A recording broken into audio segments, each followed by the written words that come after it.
Study the topic transmission of traits. Heredity का सब topic है। हम फर्स्ट पार्ट में हेरिडिटी का इंट्रोडक्शन और मैनर्स तो पढ़ चुके। इसके बाद में जो नेक्स्ट टॉपिक जो चैप्टर में पढ़ रहे हैं वो है ट्रांसमिशन ऑफ ट्रेड्स। ट्रेड्स क्या होता है ये हम पहले वाली वीडियो में डिफाइन कर चुके हैं, पर इनका ट्रांसमिशन कैसे होता है इन ह्यूमन में। प्लांट्स में तो हम स्टडी कर चुके हैं, पर ह्यूमन में कैसे होता है तो उसके लिए जो रिस्पॉन्सिबल होती है वो क्या होती है, जीन। द कैरेक्टरिस्टिक्स और trades of pairs are transmitted to their offspring through genes present on their chromosome during the process of sexual reproduction। हम इसको डिस्कस कर चुके हैं कि सेक्सुअल रिप्रोडक्शन के ड्यूरेशन में जो है जीन का ट्रांसमिशन होता है, किसमें, पेरेंट टू ऑफस्प्रिंग में। और वो किसके लिए रिस्पॉन्सिबल होता है, ट्रेन्स के ट्रांसमिशन के लिए रिस्पॉन्सिबल होता है। Gene work in pair.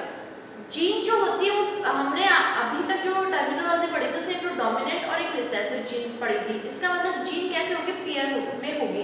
किसी भी कैरेक्टर के लिए जीन हमेशा पेयर में होती है, एक डोमिनेंट होती है और एक रिसेसिव होती है। जो जीन प्रोजेनी में आई, जो जीन नेक्स्ट प्रोजेनी ऑफस्प्रिंग में आएगी वो डोमिनेंट रहेगी और जो नहीं आ पाएगी वो रिसेसिव रहेगी। इसलिए जीन हमेशा किसमें होती है, पेयर में होती है। For every trait there is a pair of gene. Each parent passes only one of the two genes of the pair for each characteristics। अब ये बोल रहे हैं कि पेरेंट में, हर पेरेंट में दो जीन है, पर वो जब गैमेट्स फॉर्म होंगे तो अपना एक कैरेक्टर के लिए एक ही जीन देगा। एक फादर से जीन आएगा, जैसे मान लीजिए हेयर कलर के लिए एक फादर से, मान लीजिए फादर का कलर ब्राउन है, हेयर का, मदर का कैसा ब्लैक है, तो ब्लैक का जीन मदर से आएगा और ब्राउन का जो जीन है वो कहाँ से आएगा, फादर से आएगा। तो इस तरीके से दोनों से एक एक जीन आएगा। जो डोमिनेंट होगा वो हमारे किस में शो होगा, ऑफस्प्रिंग में शो होगा। Through the offspring inherits two genes for each trait from its parent, but the traits shown by the offspring depend on which inherited gene is dominant of the two। कहना क्या चाहता है कि आएंगे तो offspring में दोनों जीन होंगे, एक पेरेंट से आए, एक फादर से आए और एक मदर से आए, पर देखिएगा कौन सा जो डोमिनेंट होगा। देखिए ये डीएनए का स्ट्रक्चर है, इसमें डीएनए का जो स्ट्रक्चर है उसमें हर जीन के लिए जो कंपोजिशन है वो दिखाया गया है, पर इनमें जो कंपोजिशन है वो दूसरे जो जब इसका रेप्लिकेशन होगा तो हमारे पास एक पेयर आएगा, उस एक पेयर में एक कैरेक्टर के लिए एक जीन रिस्पॉन्सिबल होगा और जो रिस्पॉन्सिबल होगा वही क्या होगा, डोमिनेंट होगा। ठीक है, नेक्स्ट अगर हम पढ़ें तो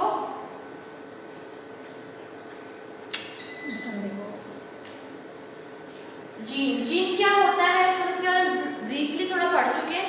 अब डायग्रामेटिकली हम बात करें तो पहले हमने क्रोमोसोम का डायग्राम पढ़ा था, इससे पहले वाले वीडियो में वो ये वाला डायग्राम था। एक थ्रेड लाइक स्ट्रक्चर था, अगर इस थ्रेड को, इस धागे को ओपन करते जाते हैं, ओपन करते जाते हैं तो हमें इस टाइप का स्ट्रक्चर मिलता है जो दिखने में जीन है। इसको क्या बोला जाता है, जीन। पर ये कहीं कहीं स्टूडेंट के माइंड में आएगा, अभी तो आपने जो स्ट्रक्चर दिखाया था वो भी उसका एक डीएनए जैसे था। तो शुरुआत में मैंने आपको 3 लाइन बताई थी कि डीएनए जो होता है वो रिस्पॉन्सिबल होता है किसके लिए, हेरिडिटरी के लिए। और जो डीएनए है वो कॉइल करके क्या बनाता है, जीन, और जीन की ज्यादा फोल्डिंग कर दे तो क्या बन जाता है, क्रोमोसोम। तो एक तरीके से एक क्रोमोसोम में जीन भी प्रेजेंट है और जीन में क्या प्रेजेंट है, डीएनए प्रेजेंट है। बिल्कुल ऐसे ही जैसे एक मकान के स्ट्रक्चर के लिए ईंट, पत्थर और ये बनाया जाता है, फिर पूरा मकान बन जाता है। उसी तरीके से एक डीएनए कॉइल होगा, डेंस कॉइल होगा, जीन बनाएगा और जीन बहुत ज्यादा डेंस कॉइल हो जाएगी तो क्रोमोसोम्स बनाएंगे। तो ये इस तरीके से ये क्रोमोसोम्स ही किसके रिस्पॉन्सिबल हो जाते हैं, हमारे हेरिडिटी के लिए, हमारे कैरेक्टर के लिए। पढ़िए, when a male gametes fuse with a female gametes during fertilization, they make a new cell called zygote। Fertilisation के बाद में क्या फॉर्म होता है, जायगोट, और जायगोट में डिवीजन होता है तो क्या फॉर्म होता है, एम्ब्रियो।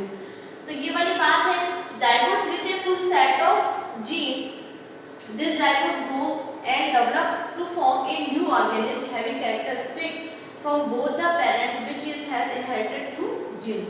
अभी बोला जो जायगोट है उसमें मेल और फीमेल दोनों के कैरेक्टर आएंगे, पर शो कौन सा होगा, जो डोमिनेंट होगा।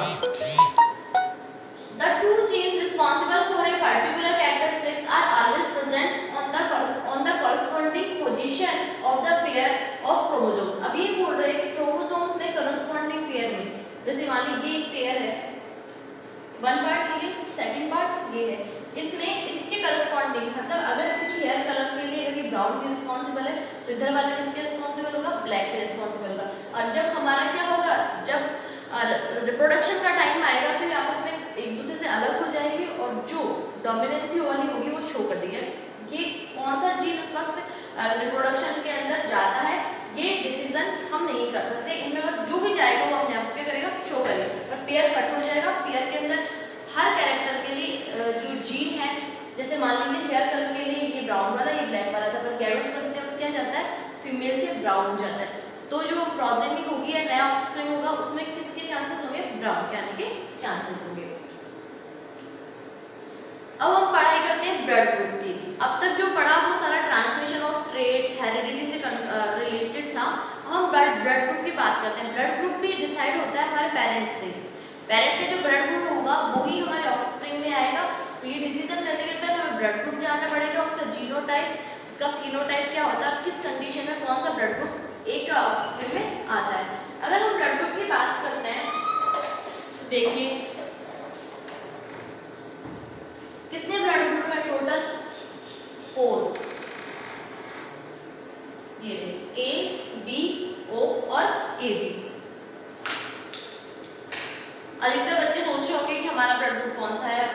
तो देखिए A, B, O और AB की जब हम बात करते हैं तो ये ब्लड ग्रुप यूनिवर्स में प्रेजेंट है। एक होता है RS factor, RS factor present होता है RS पॉजिटिव, और RS फैक्टर जिसमें एब्सेंट होता है उसे बोलते हैं RS नेगेटिव। यूजुअली पूरे वर्ल्ड में 90% से ऊपर RS पॉजिटिव मिलते हैं और माइनर कुछ लोग ही RS नेगेटिव होते हैं।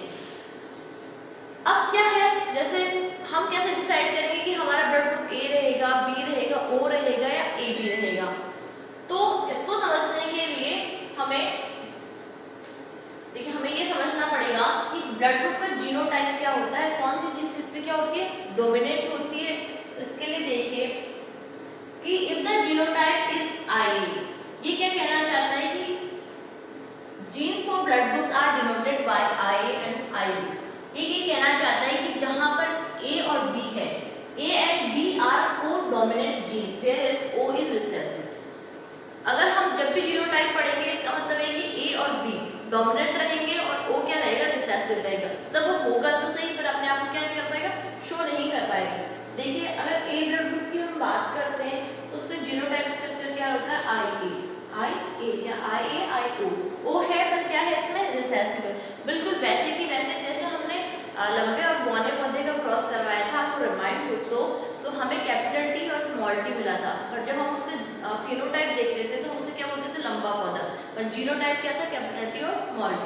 अब बिल्कुल वैसा का वैसा ही है, इसमें डोमिनेंट क्या है, A है। रिप्रेजेंटेशन अगर आपसे पूछा जाता है कि IA और IO दोनों के अंदर क्या डिफरेंस है, तो कोई डिफरेंस नहीं है, दोनों किसको रिप्रेजेंट करते हैं, ब्लड ग्रुप A को रिप्रेजेंट करते हैं।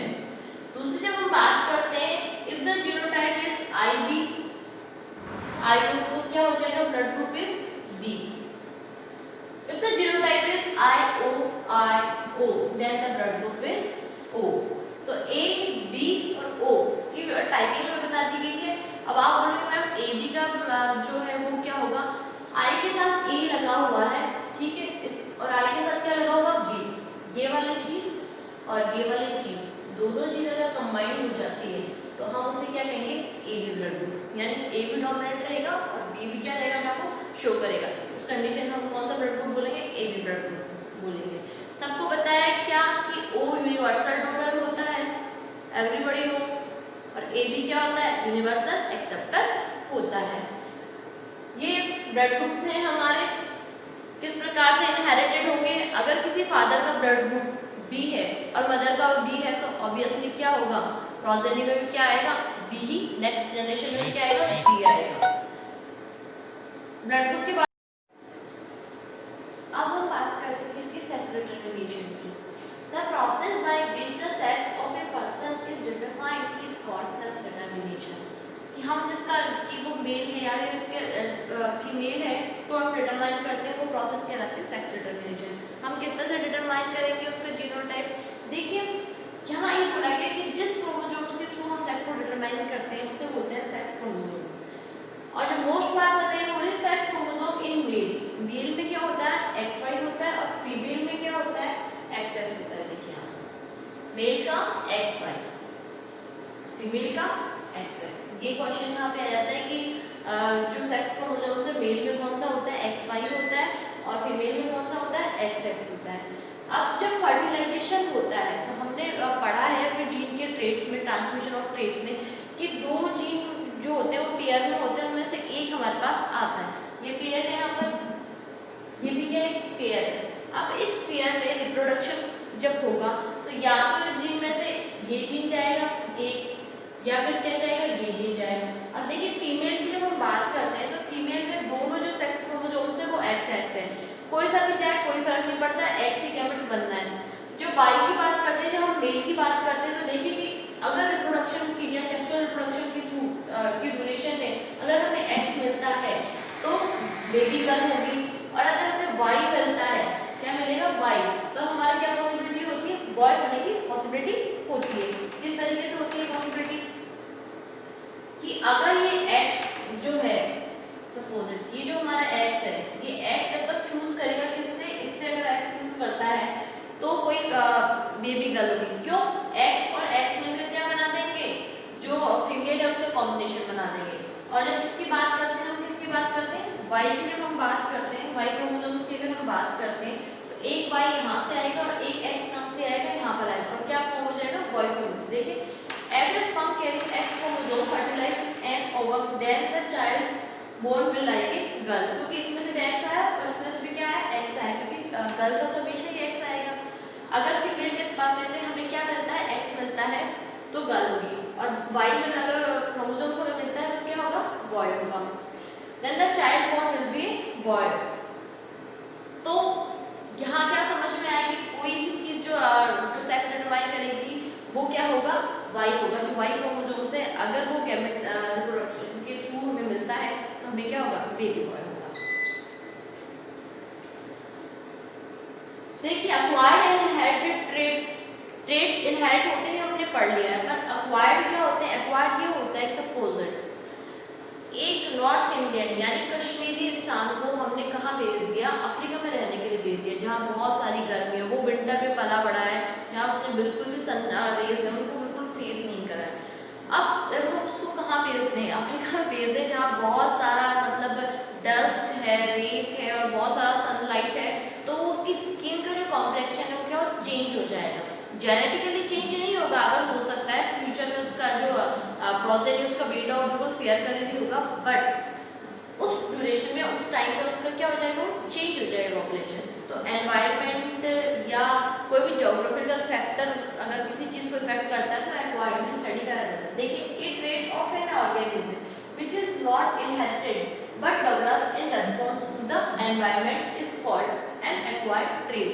यहाँ पे क्वेश्चन आता है व्हाट इज एक्वायर्ड ट्रेट, तो ये इसका आंसर है। Acquired traits can not be passed on the future generation. Acquired traits है वो फ्यूचर जनरेशन में कभी भी पास नहीं होगा, हम तक ही सिमट कर रह जाएगा। सपोज आप में कोई चेंज है वो आप तक, आपके नेक्स्ट प्रोजेनी में नहीं जाएगा। नॉलेज ऑफ डूइंग समथिंग और any characteristic which was caused due to environment factor and not present by birth। Suppose that कोई पहलवान है तो ये बिल्कुल भी नेसेसरी नहीं है कि हो सकता है कि उसके प्रोजेनी में जाएगी। कोई रनर है बहुत तेज रन करता है, पर ये जरूरी नहीं कि उसका बेटा भी तेज रनर हो, ये एक्वायर्ड है, उसने अपना स्टेमिना डेवलप किया है, उसकी बॉडी में सब कुछ है। सपोज दैट कोई बहुत जल्दी टाइप करता है, उसकी टाइपिंग स्पीड बहुत अच्छी है, ये बिल्कुल भी नहीं है कि उसके बेटे की भी टाइपिंग स्पीड बहुत अच्छी होगी, ये एक्वायर्ड चीज़ है। A trait of an organism which is caused by a change in its DNA or gene is called an inherited trait। ये बोल रहा है कि cause क्रिएट होता है जिसमें DNA या जीन में जब भी चेंज होता है तो क्या क्रिएट होता है, ट्रेट क्रिएट होता है और वो इनहेरिटेड होता है, एक पीढ़ी से दूसरी पीढ़ी में जाता है। These are characteristics which we receive from our parent। Only these traits can be transmitted to future generation। Example क्या है, आई कलर और स्किन कॉम्प्लेक्शन। आई कलर और स्किन कॉम्प्लेक्शन क्या हो जाएगा, दूसरी पीढ़ी में हमारे में चल जाएगा। ये था difference acquired and inherited traits. अब this is the time for questioning. Question क्या है, the epidermal cell of the plant contain 28 chromosomes. एक एपिडर्मल सेल है, उसके पास 28 क्रोमोसोम्स है। How many chromosomes are there in each gamete produced by the plant. अब ये बोल रहा है कि एक एपिडर्मल सेल के पास 28 क्रोमोसोम्स है और पूछ रहा है कि how many chromosomes are there in each gamete produced by the plant. अब ये पूछ रहा है गैमेट्स में कितने होंगे, गैमेट्स की बात कर रहा है तो 28 के हाफ कितने हो जाएंगे 14। अब देखिए a pure dark P capital T is cross with a pure dark, मतलब प्योर था, टॉल प्लांट था और प्योर डार्क प्लांट था, तो फिर क्या मुझे what is the ratio of pure dark plant to pure sure plant in the F2 generation? अब कौन बताएगा इसका रेशियो? इसका आंसर है 1:1। कैसे होगा? What is the ratio of pure tall plant to pure sure plant in the F2 generation, not F1 in which F2 generation. तो 1:1 होगा।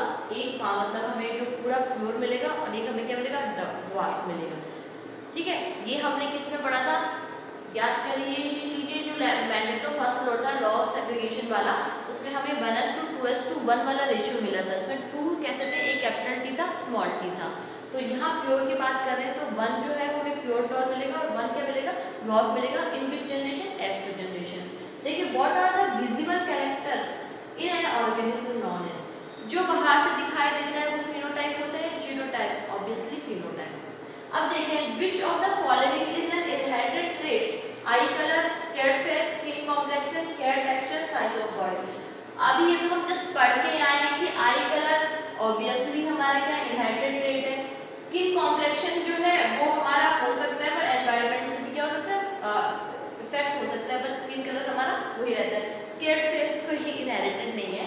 और हेयर टेक्सचर की बात करें तो हेयर टेक्सचर जो होता है हमारा जेनेटिकली होता है, बट हम आजकल कलरिंग वलरिंग करके और उसको क्या कर सकते हैं? मॉडिफाई कर सकते हैं। Size of body is acquired trait, क्योंकि ये इनहेरिटेड नहीं होता है कि अगर कोई मोटा है तो उसका बेटा क्या होगा? हेल्दी होगा, इट्स नॉट नेसेसरी। तो what are the phenotype of the following types of the hybrid pea seeds? बताओ क्या बोलेंगे इनको? फिनोटाइप, जीनोटाइप नहीं, फिनोटाइप है। इसमें कैपिटल R है, दैट इज मीन राउंड।